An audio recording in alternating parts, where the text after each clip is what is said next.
Bonjour à toutes et tous, une nouvelle vidéo dont le titre est une imprimante à énergie. Cette vidéo est tirée d'un article que j'ai écrit pour Présence Magazine, dont vous pouvez retrouver le lien dans la description. Avez-vous remarqué combien les questions les plus essentielles de notre existence nous demeurent trop souvent cachées? Combien nous sommes souvent démunis à trouver réponse aux choses qui sont le fondement même de notre incarnation ici-bas? Pour ma part, l'un de ces questionnements centraux fut, des décennies durant, de comprendre pourquoi nous semblions naître avec des qualités et des défauts qui nous paraissent dès lors comme intrinsèques et généralement insurmontables. Des interrogations sur ce pourquoi nous possédons des dons, des prédispositions, mais aussi des handicaps et des tares. Cruelle injustice que celle-là, me direz-vous, ou au contraire, pour d'autres, tout est parfait, et ce, bien au-delà des apparences. Vaste question, n'est-il point? Ce que je vais tenter de vous livrer au travers de ce très court résumé me fut finalement offert par voie énergétique ou vibratoire et non via la connaissance. C'est un point très important. C'est comme pour de nombreux passages de mon livre Les maladies du bien. Je ne l'ai pas écrit sous le sceau de la connaissance et de choses mentalisées, mais tout simplement par voie énergétique ou vibratoire. Je reprends donc. Par conséquent, l'argumentation développée ici n'engage que moi et demeure parfaitement contestable. Ce que je vais vous expliquer là, je l'ai donc reçu par information énergétique ou vibratoire, et tout ce que je vais dire ensuite est tout à fait discutable, contestable, et je ne détiens donc aucune vérité, c'est juste un ressenti qui m'a été livré et que je vous retransmets. Il me semble néanmoins bon de parfois poser des paroles et des actes, et ce au risque même d'être décrié, voire raillé. Peu importe. Et débutons donc. Si Dieu, l'énergie primordiale, l'univers, la force, quel que soit le nom qu'on lui prête, et le mieux serait surtout de réussir à ne lui prêter aucun nom en fait, est nécessairement parfait et pur, alors d'où peut bien découler l'origine du mal? Le bien aurait-il pu se corrompre lui-même, ou peut-être même accepter de se laisser sciemment corrompre? La question demeurait fondamentale, et la réponse vibratoire qui me fut apportée, après de très longues années, tenait peu ou prou en ceci. L'énergie première fut, est et demeurera au-delà des temps celle de l'amour. Sans commencement et sans fin, elle est à jamais. Au commencement était le Verbe, est-il dit dans la Bible, tout comme les hindous ou autres bouddhistes parlent du son vibratoire Om qui créa l'univers. L'ensemble des êtres vivants aussi est de la création, et il serait ainsi né par la manifestation unique d'une vibration aimante. Profitons-en pour rappeler l'amour que nous devrions porter à tous les êtres vivants dès lors que nous entrons en spiritualité. L'ensemble des êtres vivants sur cette terre devrait être aimé à partir du moment où nous entrons en spiritualité, c'est ce que je crois. Continuons. Il serait bien inutile d'apposer quelques notions religieuses sur la dite vibration aimante, mais plutôt d'y sentir intrinsèquement notre condition à l'incarnation. Constitutionnellement purs, nous aurions donc sciemment décidé de nous incarner et ainsi de prendre tous les risques à l'expérimentation de la dure matière. Je m'interrogeais alors sur le comment il fut seulement possible de nous dénaturer au point que nous descendions dans des fréquences aussi basses. Celles, par exemple, des ténèbres dans lesquelles nous sommes aujourd'hui plongés via le matérialisme à outrance. L'information donnée n'en fut que plus cinglante, par le biais du libre arbitre. Si l'offrande de l'expérience terrestre fut faite sans cette notion, alors nous en serions restés à l'état de pantin ou de marionnette. Comment l'amour aurait-elle pu nous proposer pareil apprentissage sans la capacité à choisir, à être et à demeurer libre? Il n'y a donc qu'une seule et unique impossibilité à notre condition, celle de pouvoir refuser de choisir. Pour les cinéphiles, je vous invite à découvrir, ou à redécouvrir, le magnifique long-métrage de Andrzej Kieślowski, nommé Bleu, de la trilogie de ses films Bleu, Blanc, Rouge, qui symbolisait pour lui, comme pour le drapeau français, la liberté, l'égalité et la fraternité. Dans le premier opus de ce triptyque, l'actrice Juliette Binoche y incarne si gracieusement le rôle d'une jeune femme tentant l'expérience du refus et du non-choix. Elle décide alors de s'enfermer chez elle et surtout sur elle-même. Une sorte de tentative à l'ablation de sa propre liberté. On y découvre entre autres combien nous sommes ainsi obligés au choix perpétuel et permanent dans notre existence. C'est d'ailleurs l'une des choses qui apparemment est la plus effrayante et terrible pour l'homme que de comprendre et d'accepter combien il est toujours libre. Tous les moyens seront donc bons afin de nier cette fantastique possibilité pour Juliette Binoche dans ce film. Et dans notre vie aussi, c'est ce que nous faisons souvent. La victimisation en étant un des principaux outils au travers des phrases que l'on a tous entendues ou prononcées une fois dans sa vie. J'y peux rien, c'est ma nature, ou je suis né sous une mauvaise étoile, ou encore je n'ai jamais eu de chance, ou c'est toujours sur moi que ça tombe, on ne peut rien faire face aux puissants de ce monde, ils ont tous les pouvoirs, et encore tant et tant d'autres fausses excuses que nous pouvons nous ressasser et dont nous finissons par croire les acceptions. Bon, enfin, notre nature intrinsèque est celle de l'amour, disions-nous, et c'est cela le plus important. Or, c'est tout justement cette équation incarnation, libre arbitre et amour qui a permis l'expérience des profondeurs abyssales dans lesquelles nous nous sommes volontairement aventurés. En fait, je crois qu'une pure énergie d'amour vibre probablement toujours à la même fréquence, et seule notre liberté à la négation de celle-ci a rendu possible la situation ubuesque dans laquelle nous nous sommes plongés. Voyez-vous ainsi combien nos orientations principales, celles de notre société actuelle, qui sont basées sur les notions de salariat, donc de toucher un salaire, de faire des profits, ou encore nos acharnements aveugles à vouloir absolument gagner notre vie, deviennent subitement étranges. Avons-nous donc pris cet immense risque de descendre aussi bas sur Terre, et surtout dans la matière, pour y seulement accomplir une carrière financière ou une carrière politique ou une carrière professionnelle, se construire une espèce de renommée entre guillemets, mais surtout encore bien pire pour la plupart d'entre nous, uniquement honorer des factures et partir une fois par an en vacances. Est-ce vraiment cela que nous sommes venus incarner ici-bas, nous autres êtres de lumière? C'est la grande question que je me posais. De la sorte, je crois que nous vivons donc, et avec quasi-certitude, éminemment éloignés de nos immenses capacités spirituelles. Ce que nous faisons, en fait, tout simplement, c'est de pousser à son terme et violemment notre véhicule d'incarnation. Disons carrément que nous le menons mal à bout, que nous le malmenons et que nous le portons à bout. Ainsi, notre enveloppe charnelle finit par se déliter, et nous finissons entre guillemets par mourir. Mais sûrement pas l'énergie qui a permis la constitution de cette enveloppe charnelle, de ce véhicule d'incarnation. Celle-ci ne peut en aucun cas disparaître, cette énergie. Car, comme le disait si bien Lavoisier dont il s'inspirait, alors qu'il s'inspirait du grec antique Anaxagore, rien ne se perd, rien ne se crée, tout se transforme.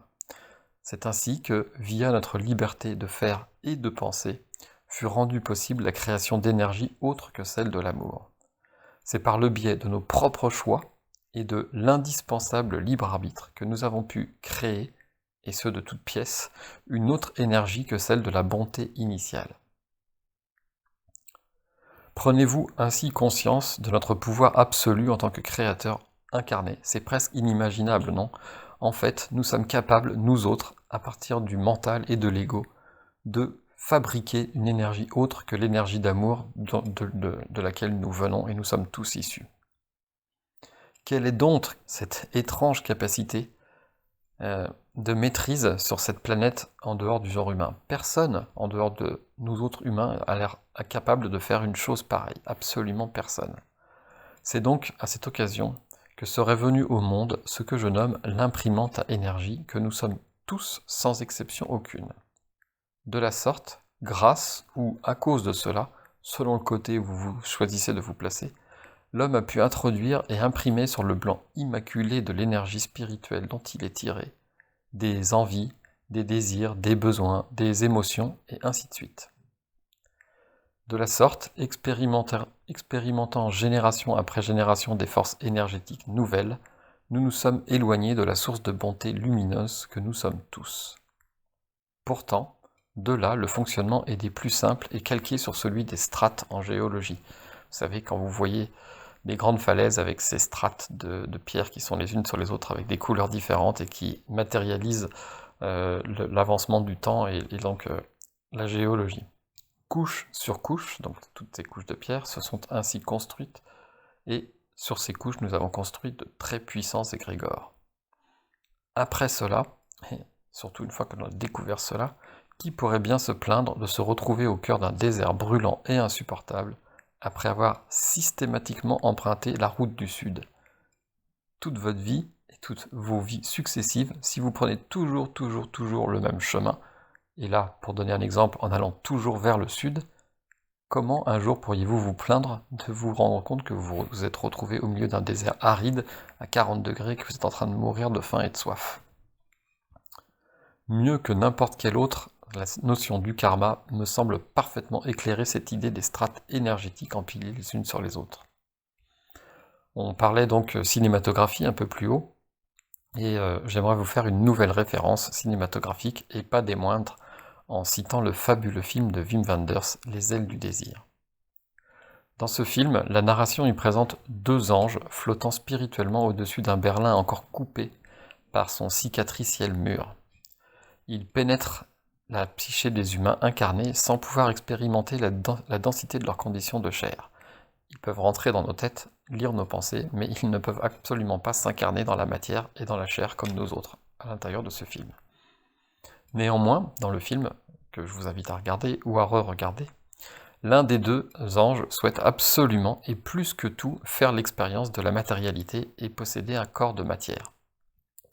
Sa volonté à s'incarner est finalement semblable à la nôtre quand nous décidons d'entrer dans ce jeu de la matière et de prendre corps d'incarnation. Et la seule et unique véritable chose qui nous attire à faire cela, c'est tout simplement d'apprendre à aimer. Mais attention, pas aimer n'importe comment. Point seulement à aimer un ou une autre que soi, mais au final d'apprendre à aimer et à embrasser toute l'existence elle-même dans son ensemble.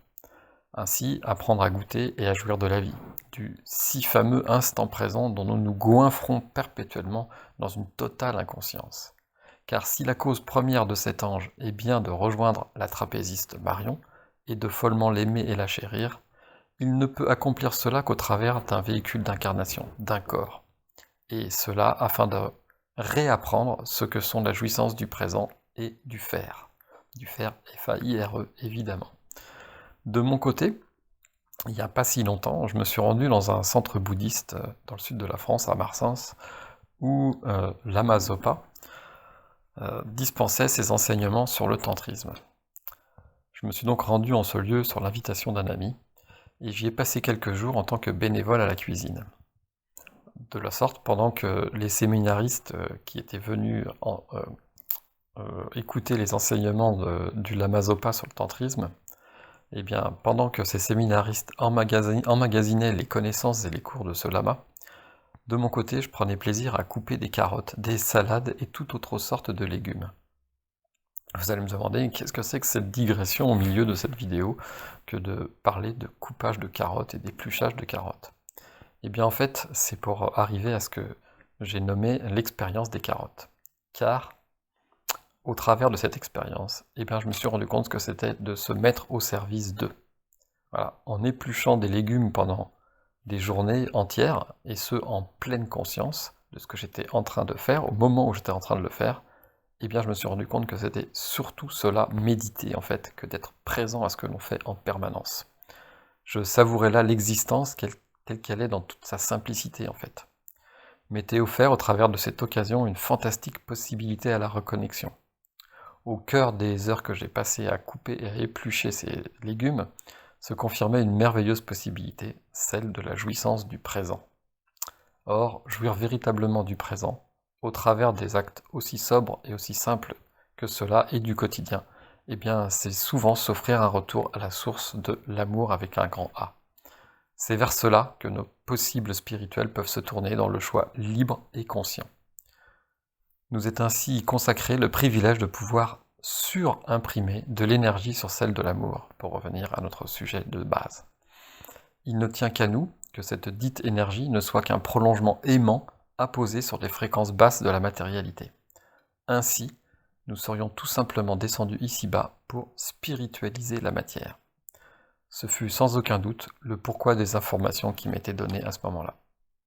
Toute montée en fréquence vibratoire ne m'est soudainement apparue possible qu'au travers de ces deux notions cardinales que sont l'humilité et la simplicité. Et croyez-moi, je suis absolument et profondément convaincu que plus on dépollue son mental et plus on retourne vers notre source lumineuse et spirituelle, celle que chacun d'entre nous, sans aucune exception, possède en lui-même, et bien c'est vers l'humilité et la simplicité que l'on se dirige. Voilà.